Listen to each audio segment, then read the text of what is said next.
Vamos a conversar con Raúl Sor sobre un tema que él quiere conversar y analizar hoy día, que tiene que ver con la cantidad no digo que son países, sino que más bien personas de esos países que tienen en posiciones de autoridad, que consideran o han considerado que los pronunciamientos de ciertas organizaciones internacionales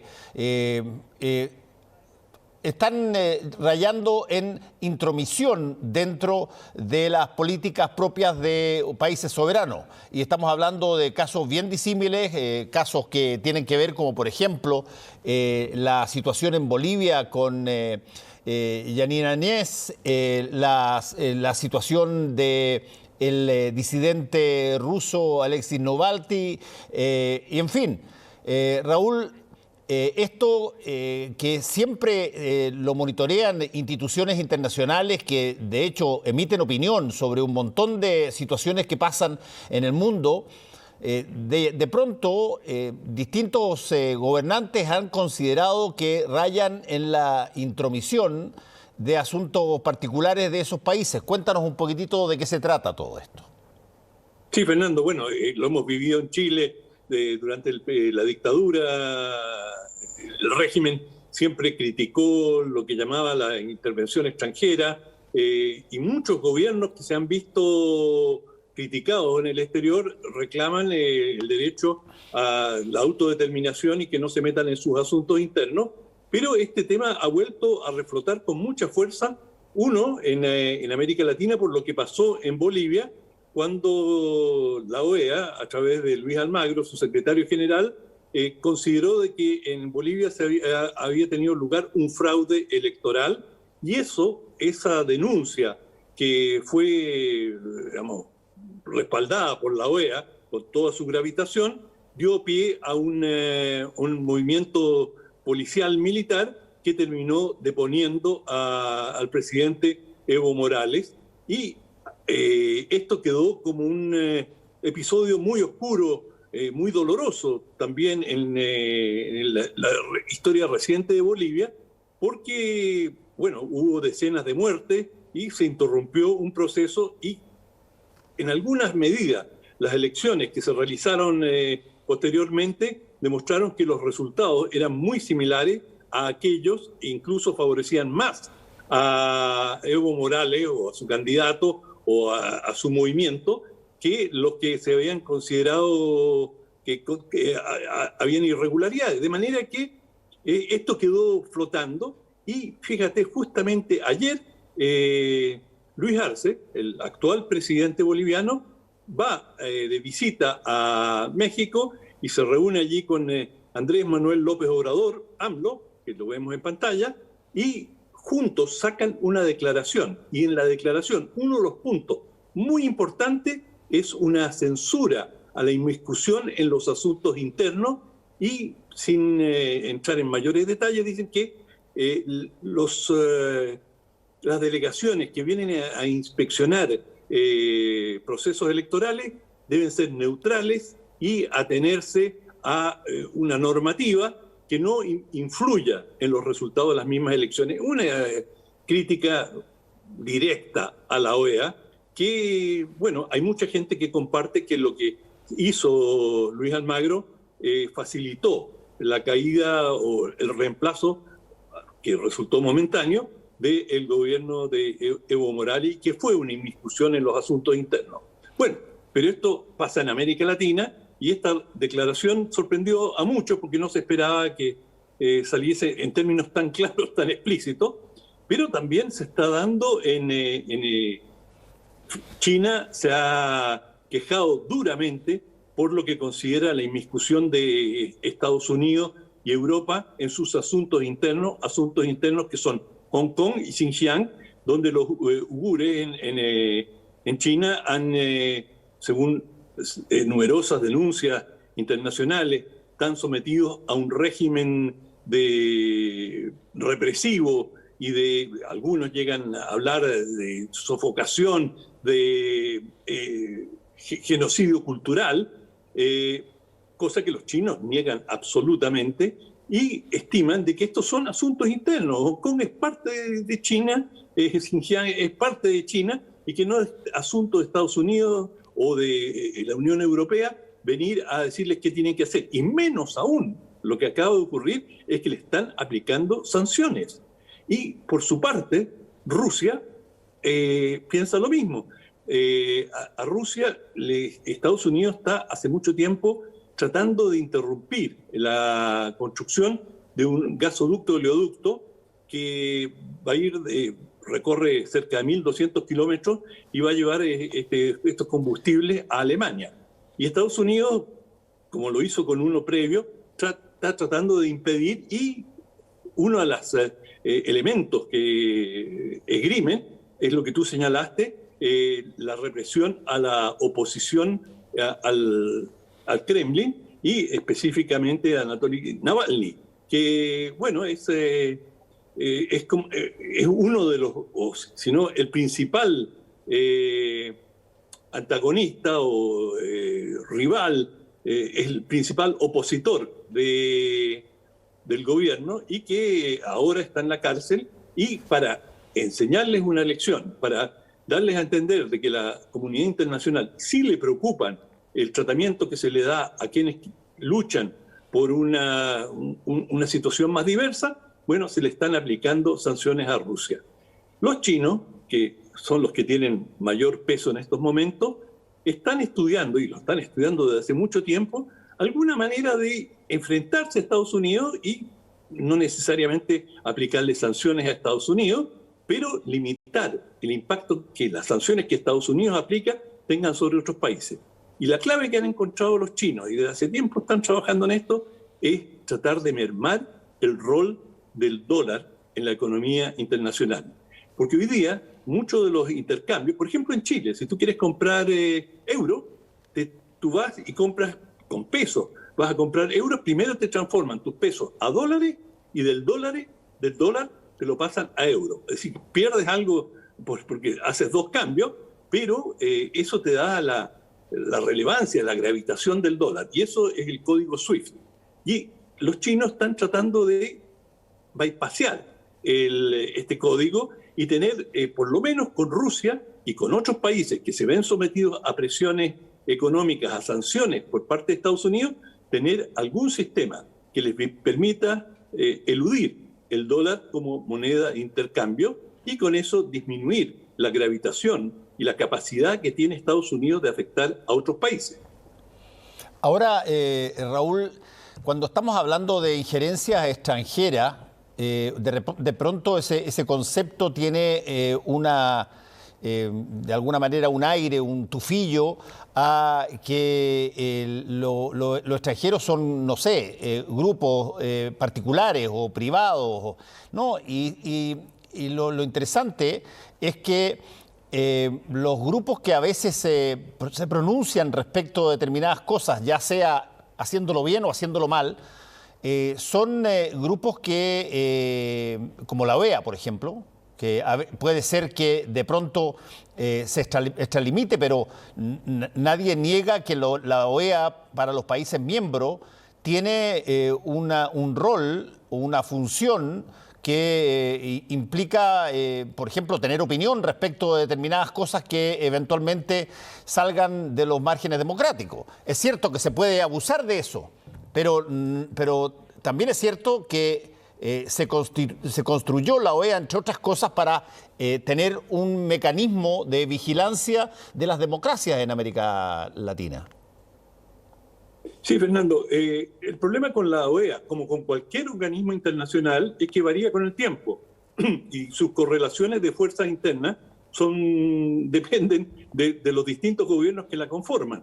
Y, por ejemplo, la OEA, bajo ciertos gobiernos, por ejemplo, bajo el gobierno de Barack Obama en Estados Unidos, bueno, Estados Unidos tenía una actitud bastante laissez-faire, por así decirlo, de lo que estaba ocurriendo en América Latina, y no tenían una postura particularmente militante. La OEA está radicada en Washington, depende de Estados Unidos para su financiamiento en lo fundamental, y siempre ha tenido una gravitación enorme.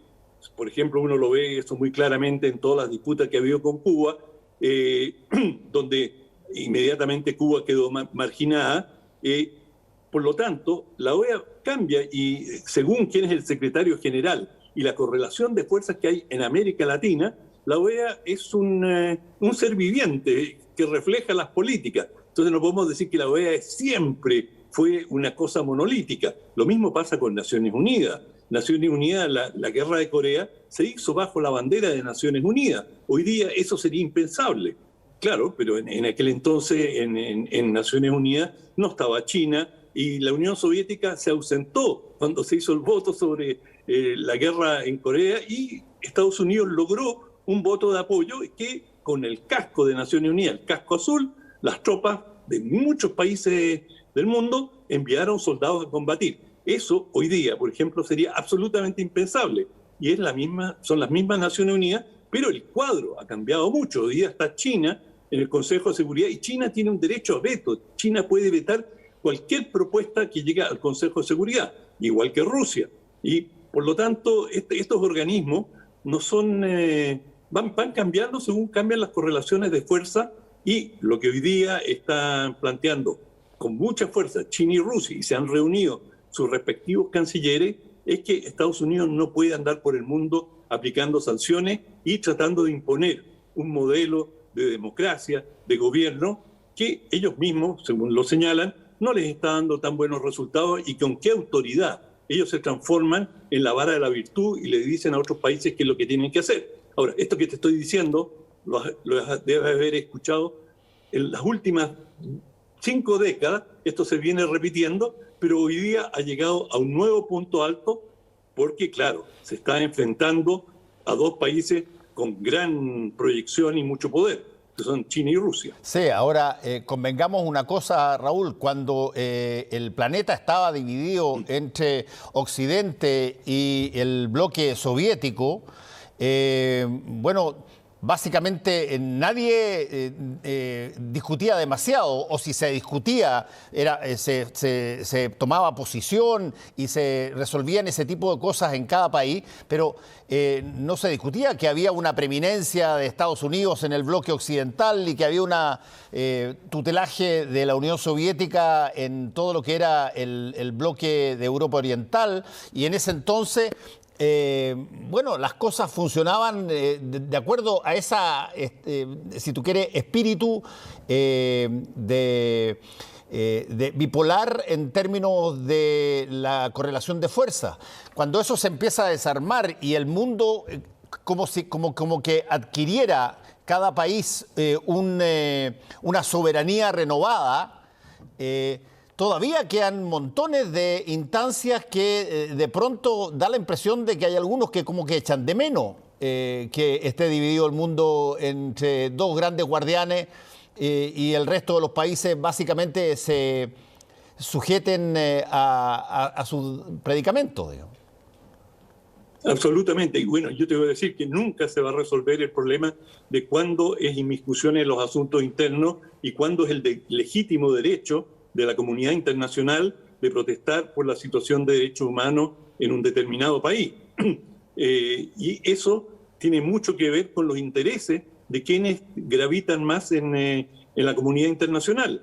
Y por lo tanto, tú miras con una lupa los abusos que se realizan en otros países y tienes un parche en el ojo cuando se trata de otras latitudes. Y eso opera para todas las potencias del mundo. Es decir, ellos pueden ser muy críticos. Estados Unidos ve con tremenda preocupación lo que puede pasar en el norte de China, pero, digamos, no lo tiene tan preocupado lo que pasa en Arabia Saudita, por ejemplo, que es un aliado cercano, aunque recientemente han tomado una posición más distante. Pero allí también se han cometido abusos grotescos a los derechos humanos. Es una monarquía absolutamente represiva y sin embargo durante décadas y décadas en Occidente no solamente no se le dijo nada a Arabia Saudita, sino que las compras de armas, Gran Bretaña, Francia, es decir, se peleaban por venderle armamento a uno de los regímenes más represivos en el mundo. Por lo tanto, lo que critican mucho es que, está bien, es extraordinario que tengamos una defensa de los derechos humanos, pero siempre que sean universales y que no sean parciales, que no critique a uno u otro. Y lo mismo se le dijo a la Unión Soviética siempre.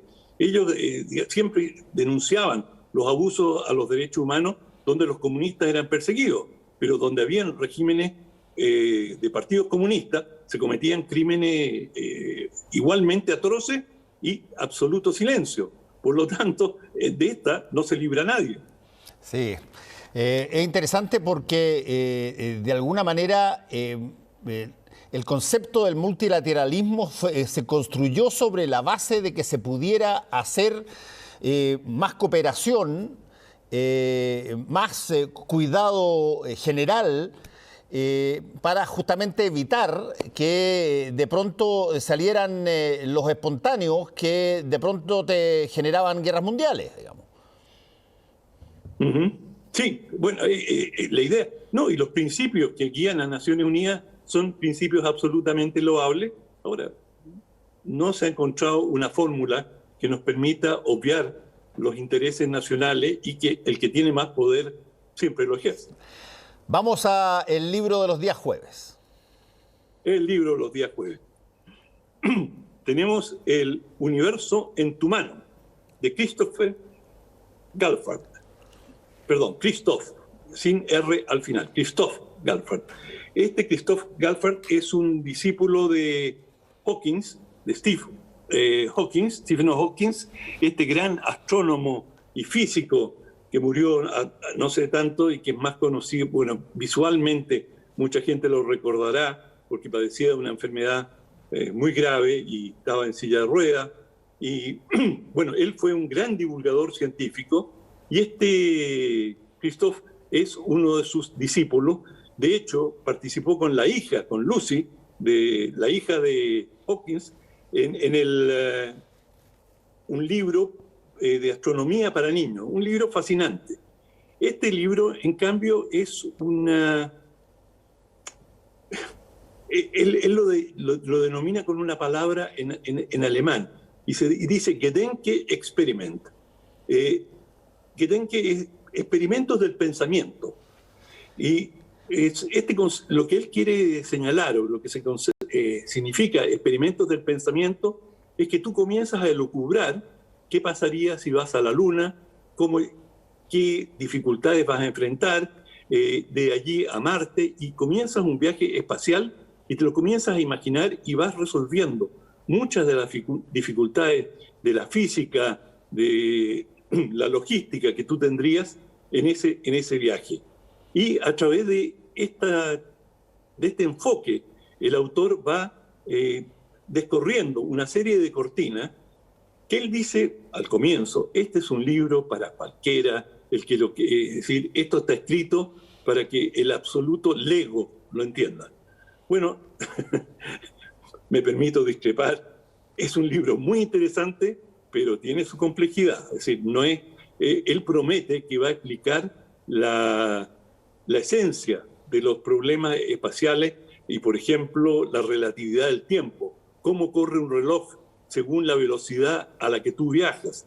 Y después de leerlo, todavía a mí me quedan dudas de sobre la teoría de la relatividad.